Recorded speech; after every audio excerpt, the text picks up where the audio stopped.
C'est bon? Ok. C'est bon pour tout le monde? Vous m'entendez bien? Pas de problème? Ok. Nickel. Donc, on va pouvoir continuer notre correction du TD sur les statistiques. Alors, je vais partager mon écran.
Alors, rappelez-moi juste où nous en étions. Je pense que,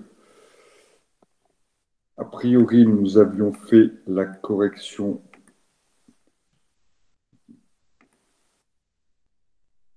des problèmes d'interpolation. Par contre, on n'avait pas abordé, je crois, les,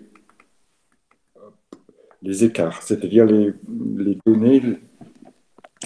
données qui évaluent la dispersion des résultats que l'on a pu trouver. Hein, l'écart absolu à la moyenne, la variance et l'écart type, nous ne les avons pas vus. Hein, on est bien d'accord?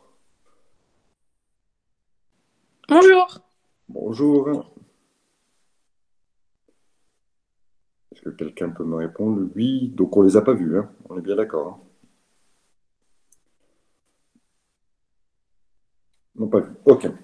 Que comme les, les deux groupes sont décalés, j'ai toujours un peu de mal à savoir où j'en suis avec chaque groupe. Alors, c'est parfait. Donc, on va pouvoir. On avait terminé hein, donc la fois dernière sur l'intervalle interquartile qui établissait les chiffres ou les variables à l'intérieur desquels étaient contenus au moins 50% des résultats que l'on avait obtenus. Et donc là, nous allons pouvoir enchaîner sur la problématique des variables et des données de dispersion. Alors d'abord, qu'est-ce que ça veut dire? Alors, qu'est-ce que l'on va calculer ici? On va en calculer deux principales, qui sont l'écart absolu à la moyenne et puis l'écart type, en sachant que la variance n'a pas beaucoup d'intérêt, sauf à ce qu'elle va nous mener à l'écart type. En tout cas, la variance en tant que valeur n'a aucun intérêt. Le seul intérêt qu'elle a, c'est qu'elle va pouvoir nous amener à calculer l'écart type et qu'on en a besoin pour calculer l'écart type. Alors ici, les données de dispersion, les valeurs de dispersion que l'on va retrouver, ça va nous permettre d'établir par rapport à une valeur centrale, par rapport à une valeur moyenne, puisque les données de dispersion sont calculées par rapport à la moyenne, par rapport à cette moyenne, est-ce que les autres résultats se situent très éloignés ou assez proches de la moyenne? En ce sens où,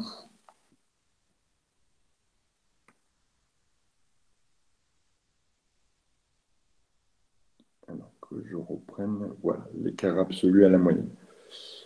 Comment on va voir les choses? Vous voyez ici dans mon tableau, celui qui est repris parce que quelqu'un m'a envoyé un mail, juste ça me fait tilt maintenant.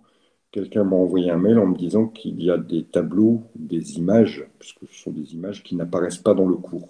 Alors je lui ai renvoyé un mail en lui répondant, en lui donnant les deux tableaux qui n'apparaissent pas dans le cours. Et donc vous les avez ici. D'accord? Je les ai reproduits ici. Euh, je les ai reproduits ici. Et donc, vous pourrez les avoir, ou sinon je renverrai un mail à ceux qui éventuellement veulent les tableaux très spécifiquement. Et dans tous les cas, ici, c'est le premier tableau Il me semble que c'est des tableaux sur... voilà, c'est ces deux tableaux-là. Exactement, c'est ces deux tableaux-là qui n'apparaissent pas sur votre cours. Donc, ils sont ici. Hein, vous pourrez les avoir dans le Drive sans aucun souci. Mais dans tous les cas, je vais les réexpliquer après sur les tableaux relatifs à l'écart type. Revenons maintenant à l'écart absolu à la moyenne. Donc, il y a deux valeurs centrales qui nous permettent d'établir.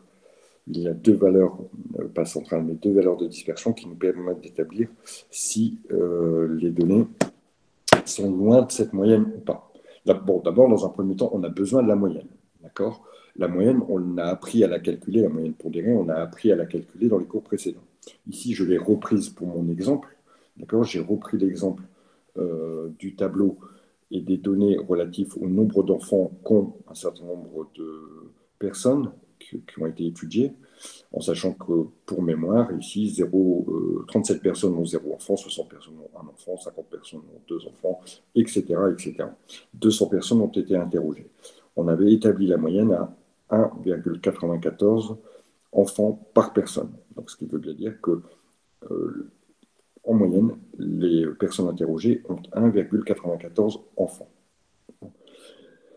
Maintenant, ce qu'on voudrait savoir, c'est par rapport à ces 1,94, est-ce que les réponses qui ont été données s'éloignent fortement de cette moyenne?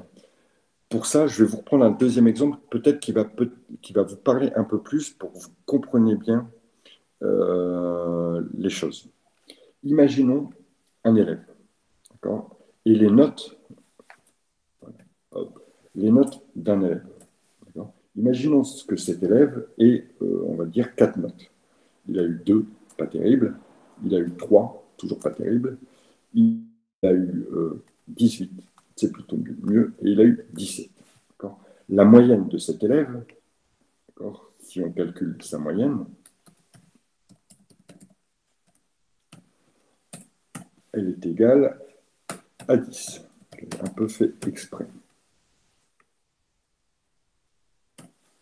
La moyenne est égale à 10. Par contre, ces notes, où se situent-elles par rapport à cette moyenne qui est égale à 10? On voit qu'il y a deux notes qui se situent de façon très éloignée par rapport à 10, et deux notes aussi qui se situent, elles aussi, très éloignées de 10. Donc finalement, sa moyenne, c'est peut-être 10, mais cet élève a des notes fort éloignées de sa moyenne. Voilà ce que nous indique la dispersion. Prenons le cas d'un autre élève.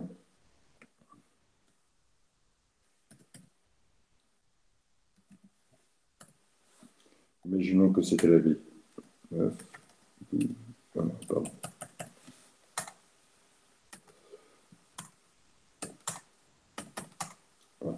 Vous aurez bien compris que cet élève a exactement la même moyenne.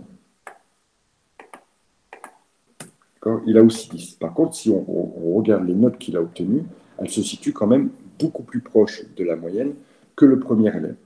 Voilà ce que va nous déterminer la dispersion. Et ces deux valeurs que l'on va calculer, qui vont nous donner des résultats, vous allez voir, qui sont différents, mais qui sont révélateurs de la dispersion des données par rapport à cette moyenne. La première de ces valeurs qu'on va calculer, c'est l'écart absolu à la moyenne.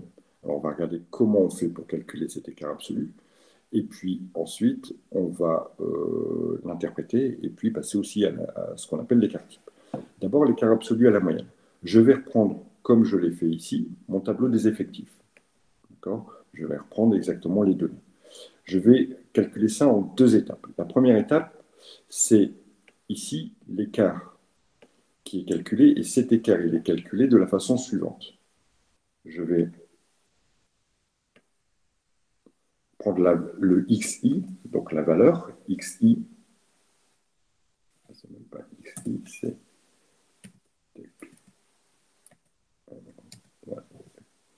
xi, que je vais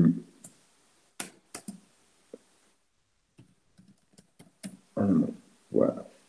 Hop, normalement, si je fais ça, ça marche.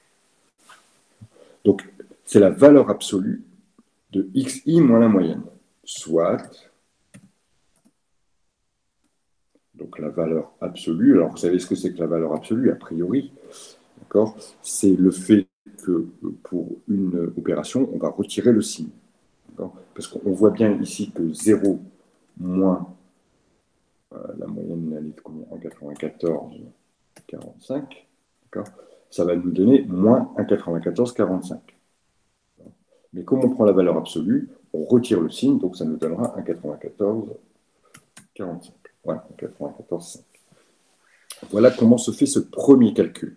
Je vais répéter ce calcul pour les autres données, d'accord, en prenant toujours, en retenant que la valeur absolue, en retirant le signe. Ça évite qu'à la fin, j'arrive finalement à 0, parce que si j'avais fait ça, j'aurais eu une moyenne à 0. Ensuite, cet écart, il a été constaté 37 fois, puisqu'il y a une personne qui a 0, deux personnes qui ont 0, 37 personnes qui ont 0 enfant. Donc 37 fois cet écart. Voilà pourquoi ici, j'ai remultiplié l'écart obtenu, par 37. Je vais remettre le calcul qui a été fait ici. Le calcul qui a été fait ici, c'est quoi? C'est 1,94. Donc c'est l'écart multiplié par l'effectif, soit 1,945 multiplié par 37, qui est l'effectif ici, ça nous donne 71 965. Voilà. Donc je remultiplie l'écart qui a été obtenu par l'effectif. Je commence bien sûr cette opération sur tous les variables qui ont été étudiées pour obtenir 257 quand je vais totaliser les choses. Ce 257, maintenant, je vais le rediviser par le nombre d'effectifs pour avoir donc l'écart moyen. Et ici, l'écart moyen, il est de 1,28. Donc, ça veut dire quoi? Ça veut dire qu'en moyenne, les personnes interrogées ont, allez, grosso modo, 2 enfants, hein, on va pas, donc c'est 1,94 normalement, et que par rapport à ça, les données s'éloignent par rapport à cette moyenne, les données s'éloignent de 1,28 par rapport à cette moyenne. Y a-t-il des questions sur ça? Y a-t-il des questions sur cet écart absolu à la moyenne? Est-ce que vous pouvez réexpliquer, s'il vous plaît? Vous avez dit l'écart, la moyenne, c'est 2, et donc l'écart absolu à la moyenne, c'est 1,28. Donc c'est en moyenne éloigné de 1,28, c'est ça? Exactement, exactement. En moyenne, éloigné de la moyenne, de ces fameux 1,94, hein, ça s'éloigne de 1,28 en moyenne. Et si imaginons que le nombre d'enfants où il y en a 9, par exemple, si c'est un effectif énorme, par exemple, du coup, l'écart absolu à la moyenne, il serait encore plus élevé. Exactement. Imaginons, on va mettre beaucoup moins ici, on en avait 50, donc on va en mettre que 10, mais calculons normalement, et je vais en rajouter 50 ici. Vous voyez que, alors ma moyenne ne serait pas bonne, hein, malgré tout. Il faudrait que je refasse le calcul de la moyenne. Mais malgré tout, vous voyez qu'ici, mon écart absolu à la moyenne, c'est grandi. D'accord? Je vais mettre les chiffres que j'avais précédemment. Donc, effectivement, plus l'écart est important, plus cela veut dire que les données sont éloignées de la moyenne. Et donc, ça veut dire que la moyenne, elle n'est pas forcément très représentative. Parce que si je reprends de façon beaucoup plus simple l'exemple que je vous ai pris avec les notes, vous voyez qu'ici, pour les notes de du premier élève, sa moyenne 10, ça ne reflète pas ses notes, puisque des fois il a 2, des fois il a 18. Donc là, l'écart serait relativement important. On va le calculer, hein. On va simplement le calculer. Puisqu'il n'y a pas d'effectif à chaque fois, l'effectif est de 1, puisqu'il a eu 1 fois 2. Si je prenais ici mon NI est égal à 1 à chaque fois. Si je prends l'écart à la moyenne, donc la valeur absolue de ça moins ça,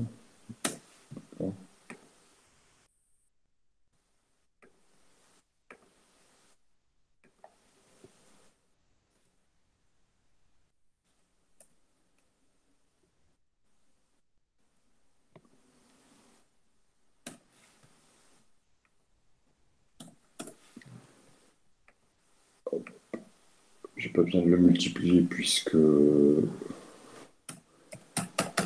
l'effectif NI est de 1.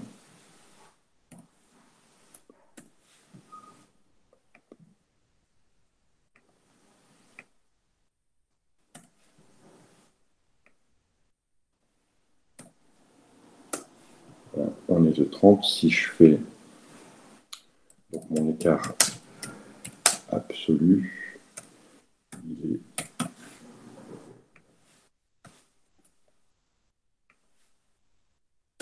voilà, il est de 3. Donc en moyenne, les notes s'éloignent de 3. Si je fais exactement la même chose de l'autre côté, d'accord,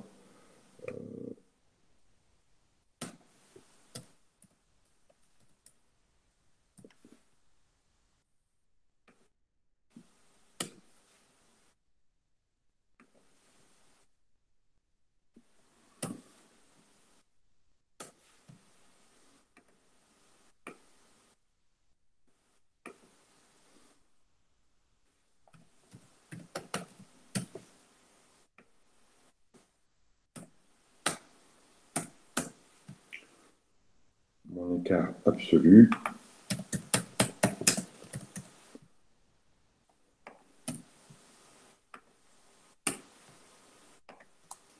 ouais, il est de 0,6. Donc vous voyez, c'est très représentatif, puisque là les données sont un peu plus, il y a beaucoup moins de données, mais c'est très représentatif. Dans le premier cas, l'écart est important, il est de 3. On le voit bien puisque les notes ne sont pas tout près de la moyenne. La moyenne étant de 10, on a les notes 2, 3, 17, 18. Alors que dans le deuxième cas, on a un écart qui est beaucoup plus petit, qui est de 0,6, un écart absolu à la moyenne qui est de 0,6, parce que les notes sont très proches de la moyenne. 8, 12, 9 et 11. Bien plus proches de 10 que de 3, 18 et 17. C'est clair pour tout le monde? J'ai une remarque. Après, l'écart à la moyenne, ça peut être c'est un indicateur qui va dépendre, quand on va l'exploiter, qui va dépendre justement des données qu'on analyse. Bien sûr, bien sûr. Là, par exemple, si on dit dans le cas des notes, par exemple, même si bon, dans le premier cas, il y a des gros écarts à la moyenne, ben, ça dénote que l'élève n'est pas stable. Alors que si, par exemple, on fait un effectif sur les ventes, par exemple, si on reprend le premier exercice sans dire de le faire, mais s'il y a des jours où on fait beaucoup, beaucoup de ventes et il y a des jours où on en fait beaucoup moins, l'écart absolu à la moyenne, il sera élevé. Mais du coup, ça va dénoter, ça va montrer qu'il y a des jours de grosse affluence et des jours de plus petite affluence, par exemple. C'est une analyse qui va dépendre. Exactement. Ici, on cherche à savoir, finalement, on cherche à savoir est-ce que notre moyenne, elle est représentative. Quelque part, si j'ai une moyenne de 10, globalement, on s'attend à ce que mes notes tournent autour de 10. Voilà. Mais si effectivement l'écart montre que les notes s'éloignent de 10, ça veut dire qu'il n'y a pas de régularité. Il n'y a pas de régularité autour de cette moyenne. Voilà, et que les notes, que les résultats qui ont été obtenus sont très dispersés, très éloignés de la moyenne. D'ailleurs, concernant, alors ça je vais l'effacer pour pas qu'il y ait de confusion, hop. Concernant l'exercice 1, même si ce n'était pas demandé, je vous propose de le regarder ensemble, je l'ai déjà fait, hein. Je vous propose de regarder ensemble. Voilà. C'est concernant l'exercice 1 avec nos fameuses ventes. Donc on voit clairement que les ventes se concentrent entre 1 et 4, principalement, enfin même peut-être pas un petit peu 0, d'accord, mais principalement, il y a beaucoup plus de jours qui se concentrent autour de 2. Ça, on le comprend bien, puisque notre moyenne, de toute façon, a été établie à 2,20, d'accord, et que ici, finalement, on a 1,08 en écart absolu, ça veut dire que en moyenne, il y a plus ou moins une vente de fait par rapport à cette moyenne de 2,20. Donc, en moyenne, on est plutôt autour de 3,28 ou de 1,02, 1,02, 1,12, pardon. Donc, ce qui montre l'écart par rapport à cette moyenne ici qui a été calculée. Et je vous ai indiqué, ça c'est notre effectif, voilà. Comment le calcul après a été fait. C'est bon pour cette partie-là, pour l'écart absolu. S'il n'y a pas d'autres questions, on va pouvoir aborder le point suivant qui est la variance. Alors, ces deux tableaux-là sont absents de votre cours, d'accord? Je ne sais pas pourquoi. Je ne sais pas pourquoi, mais les images ont disparu. Alors, il faut bien savoir que je n'ai pas de maîtrise sur les cours, d'accord? C'est pas moi qui les ai faits, puisque une personne s'en est chargée chez Diderot pour faire les cours, et deux, moi, ils sont bloqués, ces cours. Donc, je ne peux pas agir sur ces cours. Tout ce que je peux faire, c'est les copier et vous les remettre éventuellement dans les visios que l'on fait. Là, c'est moi qui maîtrise, les choses. C'est vrai que des fois, quand vous me demandez, oh, je ne vois pas le cours, mais moi, je ne le maîtrise pas le cours. Donc, je n'ai pas la possibilité de le modifier ou autre chose. Donc, malgré tout, je peux toujours recopier ou vous envoyer des compléments. Il n'y a aucun souci pour ça. D'ailleurs, j'ai refait ici les deux tableaux concernant la variance. On va avoir pour la variance la même démarche. D'accord? La même démarche, c'est-à-dire que au lieu d'avoir une valeur absolue concernant la soustraction que l'on fait entre la moyenne et le xi, on va porter cette soustraction au carré, ce qui va encore une fois éliminer les moins. En fait, tout ce que l'on veut ici pour le calcul, c'est d'éliminer les signes négatifs. Donc, comment le calcul ici s'est fait? Il a été fait de la façon suivante, 0 moins 1,94,5 au carré. Ensuite, de la même façon, on a multiplié l'écart au carré, donc les 3,78 par 37, pour obtenir 139,97. On a appliqué la même méthodologie de calcul pour la totalité des xi pour retrouver 694. 694 que l'on va diviser par 8, et donc on va avoir une variance ici qui est le 3,07, qui ne veut rien dire, qui ne veut strictement rien dire. On en a simplement besoin pour calculer ce qu'on appelle l'écart type, que l'on va voir. On va tout de suite. On va voir. Ah, je n'ai pas calculé. Donc, la variance, elle nous sert à calculer l'écart type. L'écart type, c'est quoi? C'est la racine carrée de la variance. D'accord? Alors, j'ai dû mettre la formule déjà dans un petit coin ici, comme ça.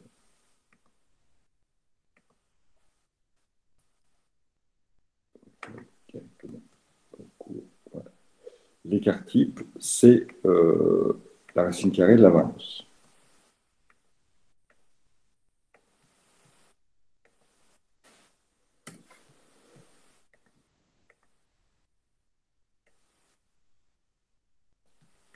Donc ici, notre écart type, il sera égal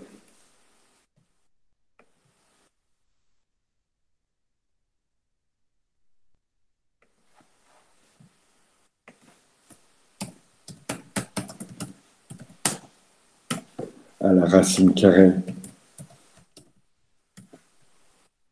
de 1,3 de 1,7.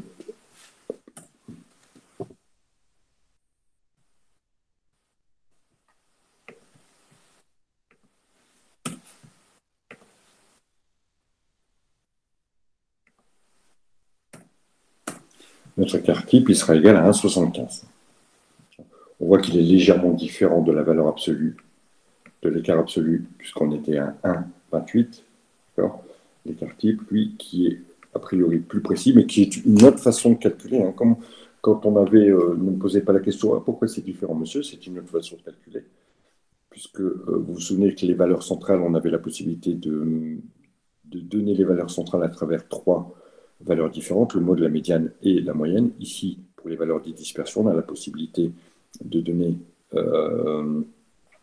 cette dispersion à travers deux valeurs différentes, alors qui n'ont pas un écart non plus énorme, mais qui ne seront pas les mêmes. Ici, l'écart type, lui, il est de 1,75. Ça veut dire que de façon pareille, moyenne, puisqu'on a calculé toujours sur les moyennes, on s'éloigne de 1,75 par rapport à la moyenne de 1,94. Maintenant, concernant... Là, on a travaillé pour l'instant que sur des données discrètes.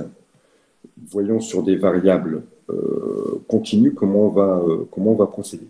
Ici, on va avoir besoin, pour trouver l'écart, on va avoir besoin de travailler sur le milieu de classe, le centre de la classe. Je vous rappelle, c'est la valeur qui est centrale par rapport à la classe. La classe, elle va de 40 à 50 kg ici, donc la valeur centrale, c'est 45. Et ainsi de suite, entre 50 et 60, c'est 55. A priori, il n'y a pas trop de difficulté pour trouver la valeur centrale.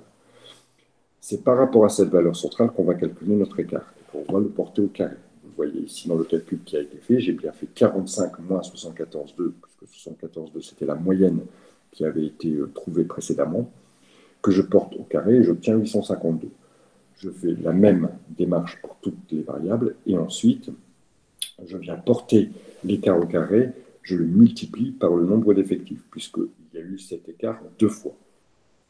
Donc, voilà pourquoi je fais 2 fois 852,67 et que je trouve 3686,40. Là, c'est pas 3686,40, j'ai marqué ça. Je peux venir dans mon calcul. Non, simplement dans mon commentaire. Je me suis trompé. Hop, je vais corriger tout de suite pour ne pas laisser de bêtises. C'était la ligne suivante. Donc là, c'était 1705,28. Voilà. Donc, voilà. Ensuite, exactement dans la même méthode que pour les valeurs discrètes, tout simplement ici, on a juste rajouté la problématique du milieu de classe. J'obtiens 27 000, que je divise par 200.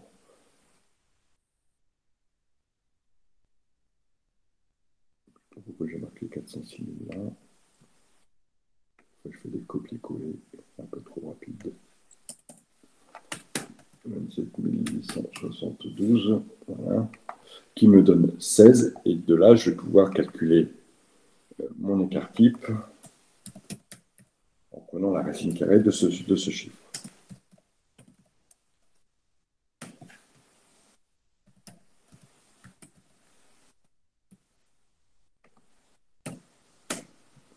Et ici, je tiens 4,48. Donc, c'est-à-dire que mes patients pèsent en moyenne 74 kg, et que l'écart type, en moyenne, est de 4,08 kg.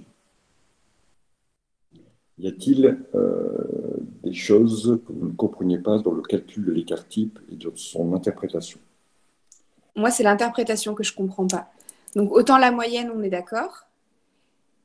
La moyenne, c'est bon pour Et vous. variance, écart type, je comprends pas ce que je Alors, comprends. la variance, il ne faut pas l'interpréter.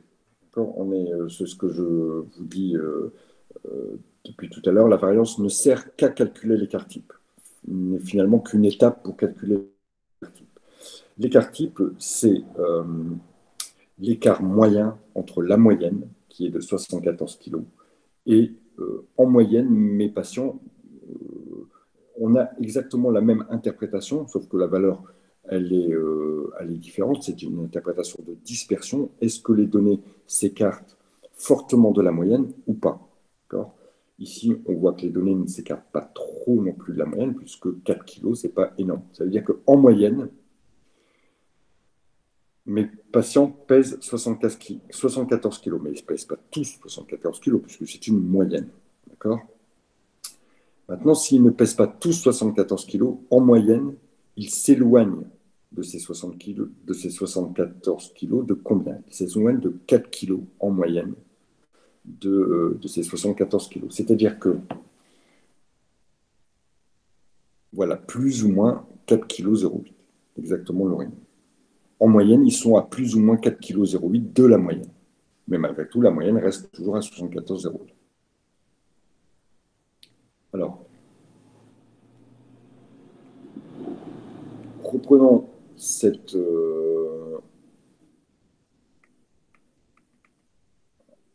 calcul dans notre TD. Dans notre TD, ici, concernant les ventes, le nombre de ventes par jour, on avait une moyenne, qu'on avait dû calculer au-dessus, je ne l'ai pas repris ici, je vais la remettre juste pour information.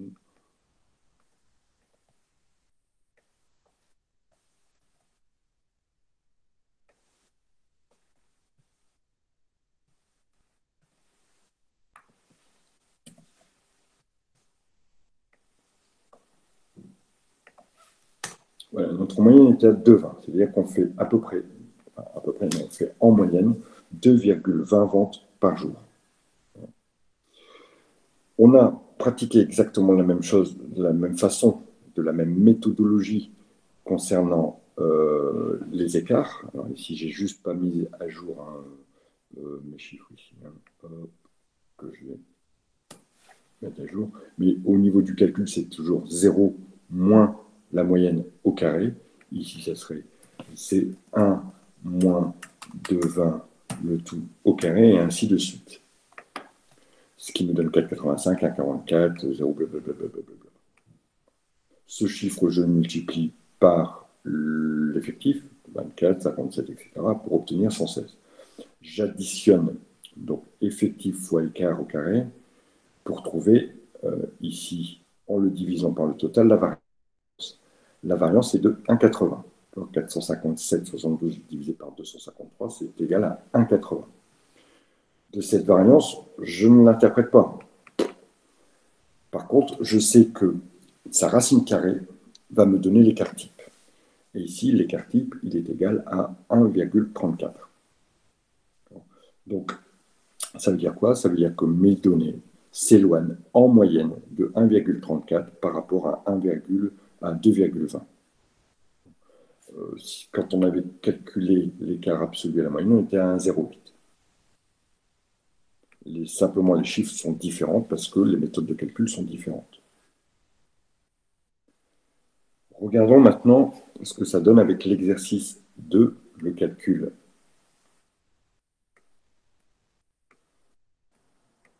Alors, pour information, j'ai refait le calcul de l'écart absolu à la moyenne. L'écart absolu à la moyenne en prenant les milieux de classe, puisque c'est nécessaire quand on a, que ce soit pour l'écart absolu à la moyenne ou pour l'écart type, de travailler avec le milieu de la classe. Donc j'ai pris le milieu de la classe, j'ai fait mes calculs en appliquant la même méthode. Hein. D'abord, je prends la valeur absolue entre le milieu de la classe et l'écart et la moyenne. Quand la moyenne était à 1094, que je multiplie ensuite par l'effectif. La totalité de ces calculs, je les divise par l'effectif et j'obtiens un écart absolu à la moyenne de 198 euros. Interprétation de cela. Interprétation de cela, c'est que en moyenne, les personnes dans cette entreprise gagnent 1094 euros. Et par rapport à cette moyenne, globalement, les gens s'écartent de cette moyenne de 198 euros en moyenne aussi.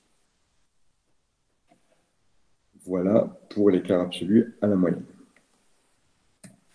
C'est-à-dire que tout le monde ne gagne pas 1094 euros, d'accord? C'est une évidence, c'est une moyenne, et que ceux qui ne gagnent pas 1094 euros, ils se situent à peu près à 198 euros, plus ou moins 198 euros autour de cette moyenne. Finalement, c'est la moyenne des écarts. Hein. Concernant l'écart type, on a fait la même méthodologie, sauf que pour calculer la différence entre le milieu de la classe et la moyenne, on l'a porté au carré pour éviter d'avoir des signes négatifs. Parce que quand on multiplie un moins par un moins, ça donne obligatoirement un signe positif.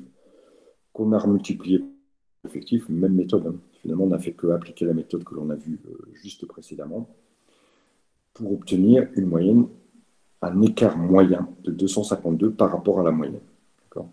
Ici, donc, l'écart moyen est de 252 euros par rapport à la moyenne. Voilà pour les données qui nous permettent d'accéder à des valeurs centrales et d'accéder à des valeurs de dispersion. Y a-t-il des questions?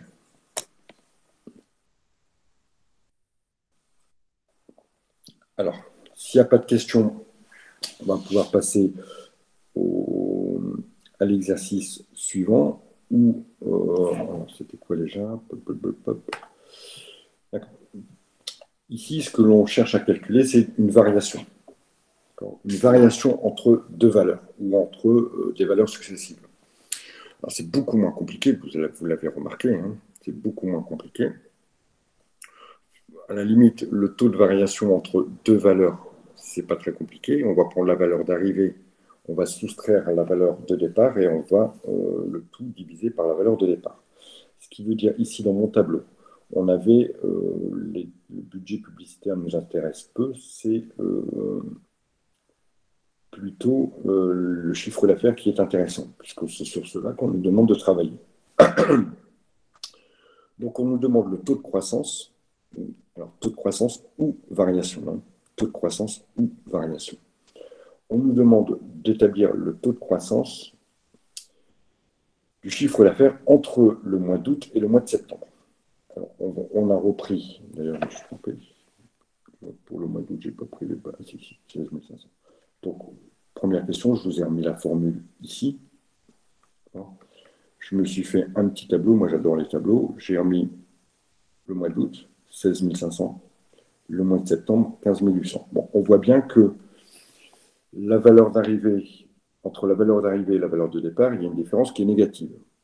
Le chiffre d'affaires a baissé. Entre le mois d'août et le mois de septembre, le chiffre d'affaires a baissé. Obligatoirement, le taux de croissance ou la variation doit être négatif. Ça doit vous faire tilt si jamais vous aviez retrouvé une variation positive.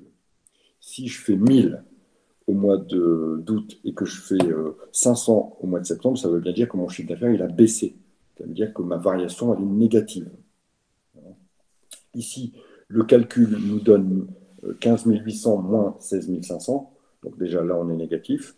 Divisé par 16 500, ce que je multiplie par 100 pour obtenir des pourcentages. Et ici, la variation est de moins 4,24%. Interprétation, le chiffre d'affaires a baissé de 4,24% par rapport à le chiffre d'affaires en septembre, a baissé de 4,24% par rapport à celui du mois d'août. Pas de grosse difficulté. Si j'avais juste pour trouver une partie positive, si j'avais pris ici des valeurs qui semblent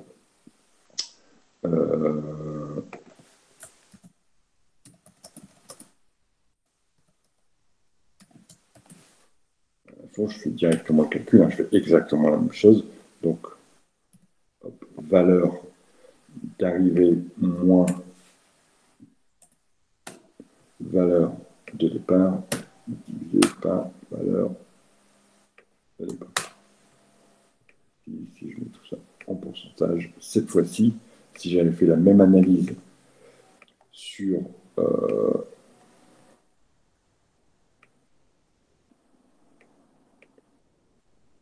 la variation entre avril et mai, j'ai une variation positive de 5,60. Mon chiffre d'affaires a augmenté de 5,6%. On peut en déduire le signe du taux. Oui, bah oui. Si la valeur d'arrivée est plus petite que la valeur de départ, vous aurez un signe négatif, obligatoirement. C'est ce que je vous explique. Hein. Vous gagnez 1000 euros au mois de septembre. Au mois d'octobre, vous gagnez 800 euros. Donc, vous avez gagné moins. Donc, obligatoirement, il y a une baisse. Donc, la variation est négative. Donc, si la valeur d'arrivée est plus petite que la valeur de départ, obligatoirement, le taux de variation ou le taux de croissance sera négatif. Et vous pouvez en déduire, si on a un taux de croissance négatif, vous pouvez donc en déduire qu'il y a eu une perte de chiffre d'affaires ou une baisse du chiffre d'affaires entre le départ et l'arrivée, entre le mois d'août et le mois de septembre. D'autres questions? Non. Alors, maintenant, comment calculer un taux moyen sur plusieurs périodes? Ici, on vous demande de calculer le taux moyen de croissance entre avril et septembre. On voit qu'en avril, vous avez 12 500 euros. En septembre, 15 800 euros. Donc ça veut dire qu'entre avril et septembre, il y a eu une progression par contre. Donc, comme il y a eu une progression, le signe doit être positif. S'il y avait eu une régression, si par exemple on avait pris entre 14 000, 13 000. Si on avait pris entre juin et juillet, il y a une régression. Bon, là, il n'y a que deux périodes, Donc, il y a une régression. Et donc, dans ce cas-là, on arrive à un signe négatif. Là, ici, il y a une progression de chiffre d'affaires. Obligatoirement, le taux doit être positif. Comment on va faire le calcul? On va faire la valeur d'arrivée, mes 15 800, divisé par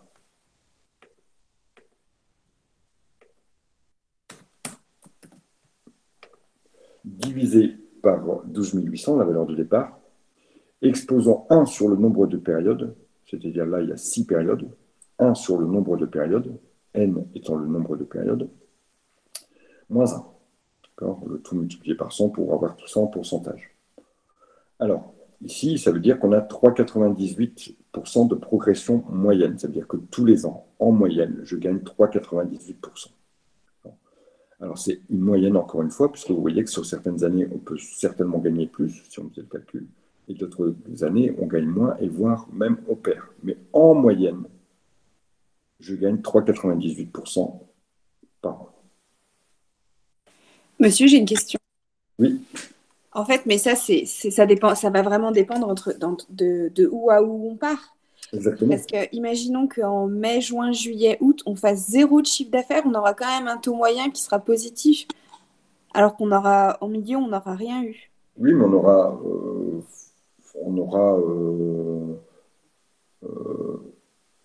quand même un taux moyen qui sera positif.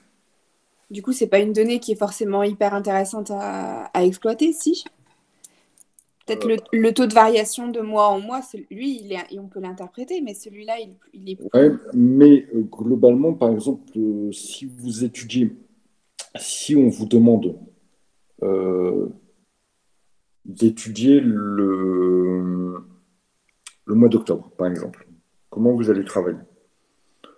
Vous allez travailler avec ce taux moyen et vous allez dire, voilà, par rapport au mois de septembre, normalement, je devrais avoir une augmentation de mon chiffre d'affaires de 3,98%. Donc, on peut éventuellement, alors, c'est pas comme ça qu'on va procéder, hein, il y a d'autres méthodes aussi pour procéder, mais globalement, on va vous dire, voilà, il faut trouver le chiffre d'affaires du mois d'octobre.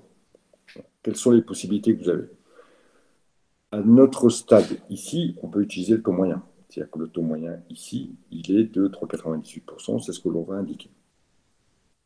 Parce que, effectivement, si j'avais zéro sur ces 3 mois-là, si j'avais zéro, je vais reprendre les choses, hop, pour répondre à votre question qui est relativement pertinente. Voilà. Imaginons que j'ai, on va pas mettre 0, 100, on va mettre 200, voilà. On va mettre 500 et on va mettre 100. On est bien d'accord que là, clairement, ce sont des mots qui sont pourris. Ça, je suis tout à fait d'accord avec vous. Mais par contre, si on regarde la progression entre ça et ça, on a un taux de folie, quoi. On a une progression de 3000%. Là, on a une baisse, effectivement, très importante. Là, on a une hausse. Là, on a encore une hausse. Là, on a encore une baisse. Donc, on oscille entre des hausses et des baisses. Mais si on devait juste analyser ça et ça, on aurait une hausse de folie. Ça et ça, on aurait eu plus 100%. Par contre, là, on aurait eu moins X 1000%. Et le tout faisant qu'à la fin, finalement, on aurait obtenu exactement le même résultat. Alors, Oui, donc concrètement, quand on fait une analyse sur un chiffre d'affaires, en fait, tout va dépendre de comment les chiffres vont être analysés, comment l'analyse va se tourner, quoi. La seule analyse qui est possible, la seule analyse qui est envisageable, c'est de dire que par mois, oui, c'est des mois, donc par mois, on gagne en moyenne 3,98% du chiffre d'affaires. Même si les mois sont inégaux, de temps en temps, on remarque bien qu'il y a des pertes, mais malgré tout, en moyenne, on gagne 3,98. Voilà l'analyse, la seule analyse qu'on peut en faire. Vous verrez. Donc là, du coup, entre avril et septembre, on va dire qu'entre avril, mai, juin, juillet, juillet, août et août-septembre, quand on saute de un mois en un mois, il y aura à chaque fois 3,98 En moyenne, oui. en moyenne. Des fois, il y aura plus, des fois, il y aura moins. Des fois, même, ça sera négatif, puisqu'on a vu que sur le premier, c'était négatif. Entre août et septembre, c'est négatif. Mais malgré tout, par exemple, entre mai et juin, c'est positif. Ok. Entre juillet et août, c'est positif. Donc, par compensation, en moyenne, on est à 3,98. Ok, d'accord, ça va. C'est plus clair. Voilà pour cette partie-là. Alors, vous verrez que ce qui est important, voilà, ça c'est important de bien comprendre. Ça c'est important de bien le savoir. Le taux de variation moyenne, bon, faut le connaître aussi, il peut être aussi demandé, mais dans l'établissement d'un chiffre d'affaires futur, c'est pas trop ces données qu'on va prendre. Vous allez voir que dans notre prochaine séance, oui, quand on va attaquer, on va d'abord avoir une séance de révision et après on va avoir une séance, on va recommencer les stats, mais cette fois-ci à deux variables. Vous verrez qu'on aura là des moyens de connaître euh, l'éventualité d'un chiffre d'affaires futur avec d'autres méthodes. Alors, concernant maintenant les indices, notamment c'est ce qui était demandé dans l'exercice 4. Alors, euh, ici, nous ne verrons que les indices simples. D'accord. Vous verrez que les indices complexes, l'indice notamment de Pache, etc., ce n'est pas la peine de les voir. Ils ne sont plus à votre programme. Euh, dans les deux indices compliqués, c'est inutile de les voir. Je ne les ai pas traités parce qu'on ne va pas faire des choses en plus. Je me doute que c'est relativement compliqué ces stats, donc on ne va pas accentuer le programme, puisque de toute façon, c'est plus à votre programme. Donc ici, la seule chose qui est valable ici et qu'il faut connaître, c'est la problématique de l'indice. La formule, elle n'est pas très compliquée. On va prendre l'arrivée divisé par le départ multiplié par 100. C'est-à-dire que cette valeur de départ, souvent on va vous dire, voilà, la valeur de départ, elle vaut 100. Calculez les indices pour chaque année par rapport à cette valeur de départ. Donc si en 1985, 62 050, c'était quoi? Un nombre de repas servis, ça vaut 100. Combien 59 800 vaut par rapport à ça. Donc on va diviser la valeur de la valeur d'arrivée par la valeur de départ, que l'on va multiplier par 100. Ce qui va nous permettre de dire que ici, par rapport à une valeur 100, en 1986, on a 96. On a baissé obligatoirement par rapport à cette valeur qui était un indice 100. C'est clair, puisque ici on passe à 59 000 repas alors qu'on était à 60. Donc a priori, on est toujours en baisse. Donc a priori, l'indice, quand il est inférieur à 100, ça veut dire qu'il y a une baisse. Quand l'indice est supérieur à 100, cela veut dire qu'il y a une hausse. Si je fais passer ici, par exemple, ça à 65 000 repas, on va voir que mon indice passe à 105. On pourrait même en avoir une interprétation un peu plus large, c'est qu'il y a 5% d'augmentation. Alors ces indices, on les retrouve, pour vous donner une application concrète, on les retrouve assez souvent dans les indices des prix des loyers. D'accord. Alors, vous regarderez, si vous louez un appartement, vous regarderez certainement dans votre bail le mode de révision du loyer tous les ans. Et on va vous indiquer que la révision se fait sur la base de l'indice des prix à la construction. C'est-à-dire que si l'indice est de 106, ça veut dire que votre loyer va prendre 6%. Imaginons un loyer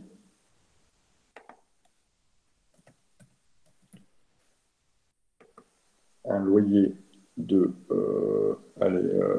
800, ça fait un peu cher ça pour un logement étudiant, et 350 euros. Ça, c'est pas à Paris, hein, je vous rassure. Avec un indice ici qui serait par exemple de 103. Voilà. Quelle va être l'augmentation du loyer par rapport à cet indice? Donc, on va prendre le loyer futur auquel on doit appliquer l'indice.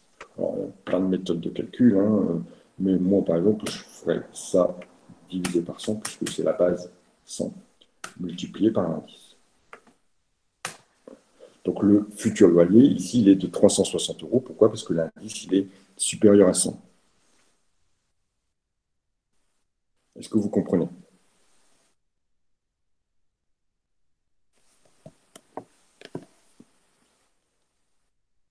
Oui. Bon, bah, c'est super. Tout le monde a compris. Merveilleux. Alors, ça termine notre séance sur les statistiques.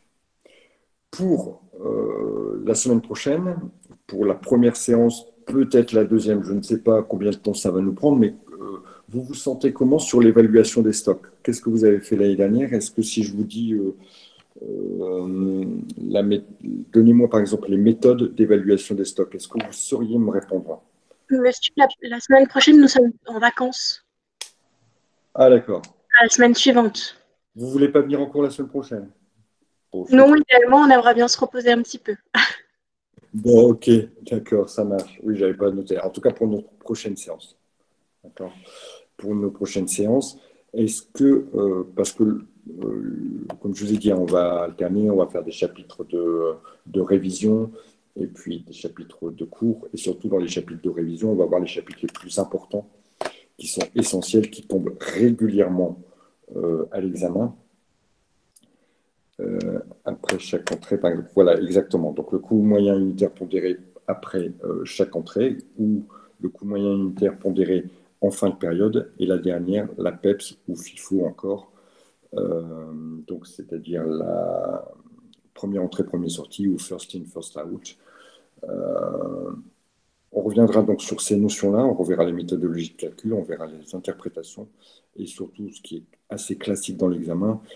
En général, à l'examen, si ça devait tomber, plusieurs solutions. Soit ça tombe à travers l'étude des coûts complets.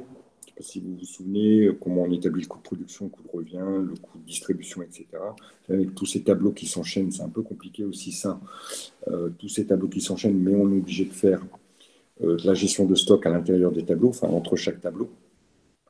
Soit ça tombe comme ça, ou soit ça tombe direct, d'accord, faites la fiche de stock pour cet article-là.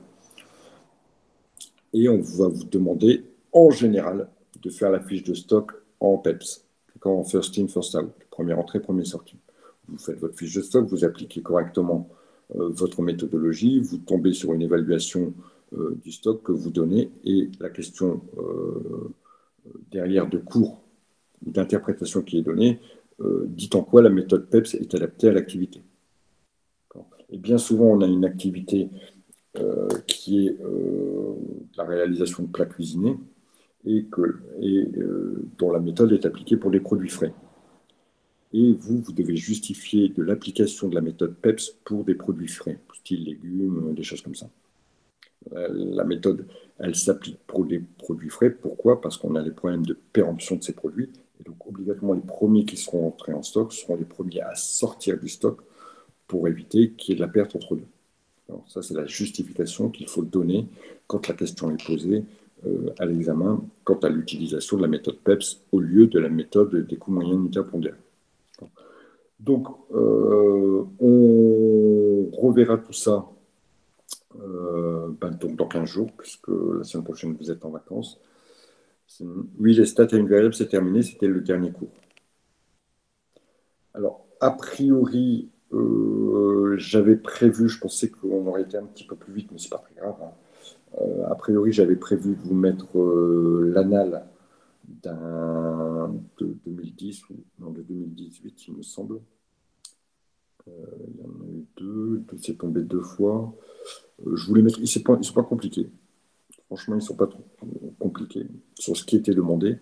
Mais j'ai remarqué aussi que généralement, ça ne fait pas l'objet d'un cas complet. Enfin, ça ne fait pas l'objet d'une partie complète. Ça fait l'objet souvent d'une question à l'intérieur d'une partie.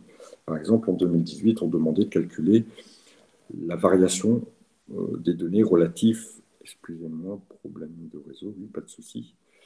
En 2018, il me semble que c'était 2018, on vous demandait de calculer l'évolution, donc le taux de croissance, hein, des charges de personnel dans un compte de résultats. Donc il y avait un thème qui était sur le bilan et le compte de résultats, et à l'intérieur de ce thème, on vous demandait d'appliquer une méthode vue dans le cours des statistiques à une variable. Et c'est tombé 2 fois. Et c'est tombé 2 fois, puisqu'une autre fois aussi, on a demandé à calculer la variation sur une autre chose, une consommation, je crois, de matières premières ou un truc comme ça. Donc, je crois que je vais vous les mettre. Il demande 10 minutes, 5 minutes. D'accord. Donc, je vous les mets sur le Net Campus pendant vos vacances. Si vous avez le temps de les faire, vous les faites. Franchement, ça prend 10 minutes. À peine 10 minutes. Et puis, je ne crois pas que j'en ferai une correction en cours, sauf s'il y avait eu des difficultés. Je crois que je vous mettrai une petite correction vidéo sur ça. Vous avez regardé pour partager la correction. Partager la correction. Quelle correction, mademoiselle? Françoise, de quelle correction? BTS blanc. J'ai du mal à vous suivre si vous parlez. Les annales. Oui. Donc, je vous ai dit, je vais vous le mettre sur NetCampus concernant cette partie-là. Je vais essayer d'en mettre le plus possible, de faire des recherches dans les annales. Je me suis déjà préparé là sur les. J'ai 18 années d'annales en stock. À chaque fois qu'on fait un thème, je vais essayer de prendre des. Quand c'est tombé à l'examen, je vais essayer de reprendre et puis soit on les fait en cours, soit on les fait à part et puis je vous mets la correction, mais ce sera une correction vidéo et certainement chiffrée, avec la démonstration d'un petit fichier, puisque les deux que j'ai repérés concernant les stats à une variable ne sont vraiment pas très compliqués. Voilà, écoutez, donc pour le prochain cours, vous voyez les stocks, d'accord? Et vous aurez l'occasion, là, pendant votre semaine, peut-être de voir les annales. C'est vraiment, ça prend 10 minutes. Franchement, c'est rien du tout, c'est peanuts. C'était vraiment des points donnés. Et puis, reposez-vous aussi un petit peu. Et puis, nous, on se revoit donc après les vacances, après cette semaine. Excusez-moi, de repos. Voilà, allez, bon week-end à tous. Ciao.